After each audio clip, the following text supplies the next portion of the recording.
La COVID, la guerra de Ucrania, la crisis energética y la inflación. La economía europea se ha visto sacudida por una serie de crisis en los últimos 5 años. Nobody would have predicted that we could have had 2 black swans in a row. Il y a eu énormément de crises et on a su relever finalement les défis. I think this mandate was a success for Europe. So as Europeans get ready to go to the ballot box, in this episode we're assessing the EU's economic performance and prospects. How can the bloc boost growth and productivity? Is the Green Deal still on track? And do trading relationships with countries like China need a reset? Welcome to Real Economy. In a moment, I'll speak to some of the key political players trying to steer Europe's economic destiny. But before all that, here's our crash course.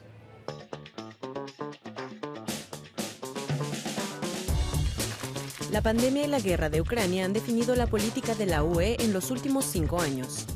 El enorme fondo Next Generation EU, dotado con 800 millones de euros, fue una respuesta económica histórica. Desplegado para acelerar la recuperación del bloque tras la pandemia y la transición ecológica y digital, vio cómo los Estados miembros emitían deuda conjunta por primera vez. Pero la COVID también obligó a Bruselas a abandonar temporalmente los límites fiscales. Desde entonces, muchos Estados miembros han acumulado tasas récord de deuda en relación con el PIB, un problema que la crisis energética y la elevada inflación de 2022 han agravado. La reciente reforma de las normas de gasto pretende volver a controlarlas gradualmente. Pero como los fondos postpandémicos también terminarán en 2026, la gran pregunta ahora es, ¿tendrá Europa el dinero necesario para invertir y competir en el futuro? What started with a virus so small your eyes couldn't see it has become an economic crisis so big that you simply cannot miss it. La COVID-19 fue testigo de la primera emisión de deuda común por parte de la UE. Este acontecimiento histórico se materializó en la creación del fondo Next Generation EU. ¿Qué opinan los eurodiputados de este instrumento financiero? ¿Lo ven como un proyecto de futuro o debería volver a ser un tabú económico? On n'aurait jamais pensé que, vous savez, dans cette guerre entre les frugaux et les pays du Club Med, on puisse s'entendre sur, pour la première fois, et c'est historique, un endettement en commun. I see NextGen EU as a prototype, and it's important that the prototype flies well so that we can indeed make it permanent. A new investment mechanism must be created after Next Generation EU to invest on climate transition, on digital transition, on European pillar of social rights, on defense. Right now, if you have highly indebted countries, but they are able to tap in to this new box of Pandora, which is European common debt, when they are able to tap into that, well, it creates a whole new ballgame when it comes to finances. So we believe that it's a mistake and we should not go down that road. ¿Cuál es la postura de la Comisión Europea? ¿Podría volver a utilizar estas herramientas económicas? How can we participate to the global race for clean technologies, to the challenges of competitiveness, without a single euro of common financing? I think this is honestly impossible.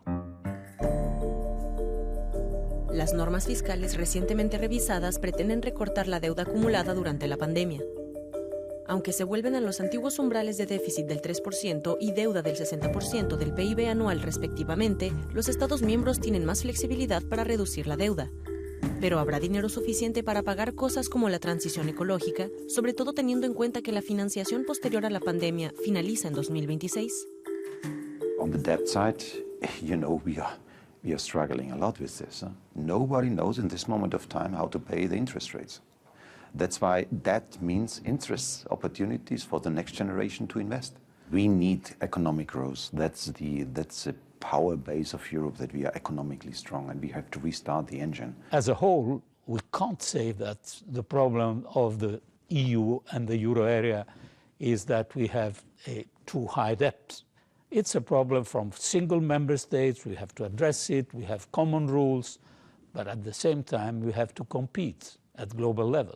If you want the investments that are needed for the green transition, for digital, for defense and all the rest of it to happen, yes, we will need to borrow because not all of it will be able to be funded by cuts elsewhere or by new taxes. And indeed, some of it should be national borrowing and some of it should be joint borrowing by the European Union. The idea that you support public investment through the EU level, I think, will plausibly stick around, because if not, we can probably give up on the Green Deal. Otro tema candente es el comercio con China. Bruselas ha acusado a Pekín de subvencionar sectores clave mientras restringe el acceso a sus propios mercados. Por ahora, la política de la Comisión Europea ha sido desmarcarse de China, pero ¿tendrá que ir más lejos? Ce doit être du win-win, gagnant-gagnant. Surtout, l'Union européenne doit arrêter la naïveté. La relation doit être une relation de partenaires commerciaux et bien évidemment continuer à travailler avec des partenaires à partir du moment où ils acceptent nos règles. Let's go and try to talk to the Chinese how we can really how we can make agreements, and we should also accept that one country is maybe more competitive in maybe building electric vehicles, maybe building solar panels or wind turbines. Well, if the Chinese are willing to pay for our energy transition, by all means, then we can focus our resources on other areas. To compete with other economic areas, we must be a bloc, an economic bloc. And for it, we must be sure that the internal market can work on this direction. The first thing is stop being naive.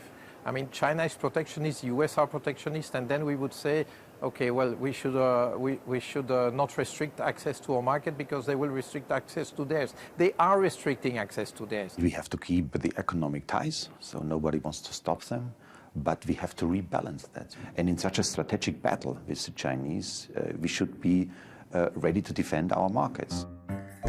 Y por último, dados los enormes retos que Europa ha afrontado recientemente, ¿cuál es el panorama económico actual? Inflation is coming down. The ECB is, expecting to get back to target sooner, and they are also expecting to loosen sometime in the coming quarter. And so there is sort of a sense that there will be a turnaround in the summer, and the main driver here is that real incomes are recovering, with inflation coming down, wages catching up. Reaction to the pandemic was unprecedented. The SURE mechanism, Next Generation EU. The reaction to the war was also unprecedented. The unity on sanctions, on the political reaction, on the decoupling from Russian gas.